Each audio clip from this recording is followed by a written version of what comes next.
Rockshox monarch shock absorber. It's only got rebound adjustment, shock, single air spring, equalises positive and negative springs by itself. Right, reasons why I bought it. Bicycle is one of these, has a falling rate suspension, if you know what you mean, then you know what I'm on about. Originally came with this. Okay, now the rebound is a mid rebound and high compression. Okay, this is a middle. This is an RP2 with Pro Pedal. Still works. Still pressure in the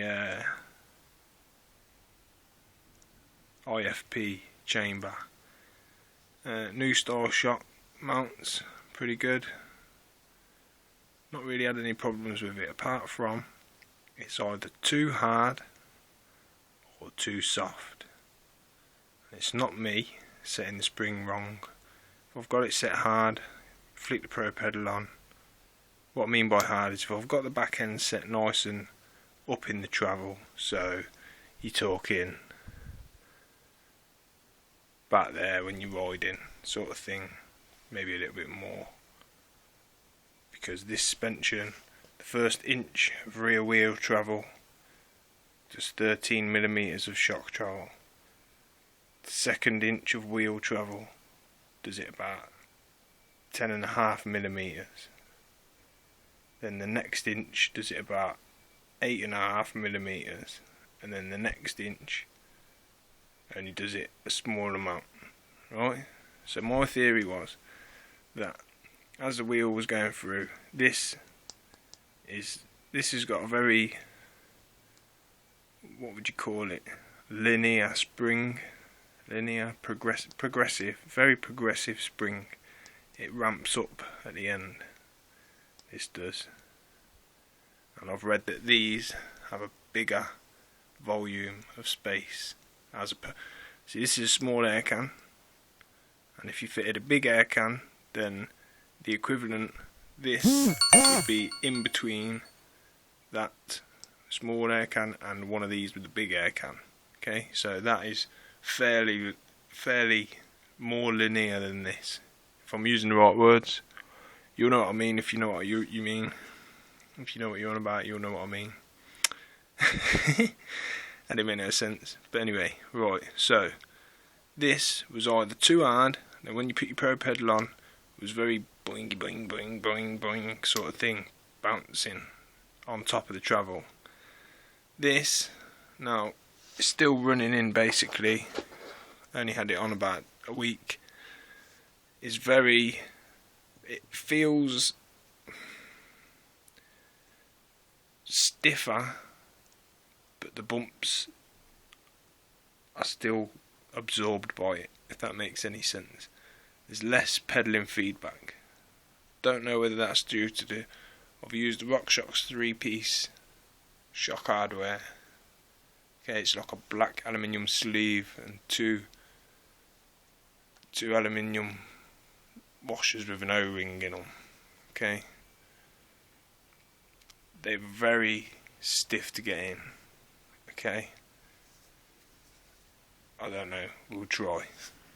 Seemed very stiff to move the shock. When I bolted it in just here and moved the shock, it was very stiff, so I don't know whether half of that's coming from that, and when it's running a bit better it will work smoother, but at the moment it's very controlled, and it seems to be doing a better job than the Fox did ever. I was always messing about with the Fox. I pumped this up twice. First time was obviously an experiment, second time was to put a bit more air in. I think if anything I'll probably put a bit more air in and then leave it at that. It's only got a rebound control. Don't feel the need for a lockout. I didn't really ever used to use it because, like I say, this shock was too soft, and I used to use it and it was alright, but then still too soft, all felt wallowy at the back, or it was too hard. Never used this because it went even too hard but not locked out. It just went bouncy and it was doing me head in. So I've got to spare this. Now I might try and service it myself. Just need to get a valve that fits in there somehow. But that was one of the main reasons why I bought the Rockshox.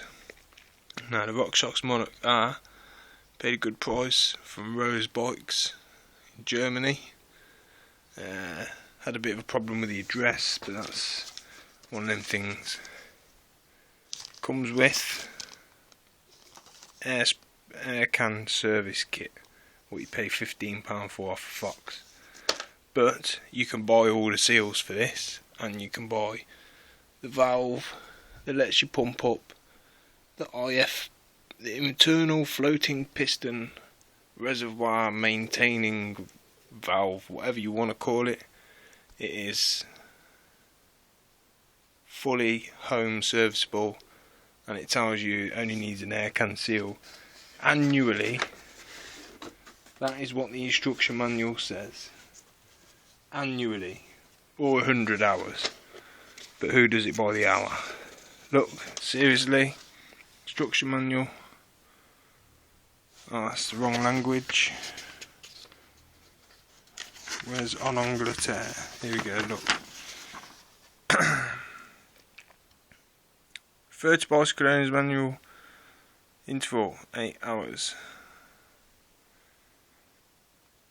Clean your shock with soap and a toothbrush every 8 hours.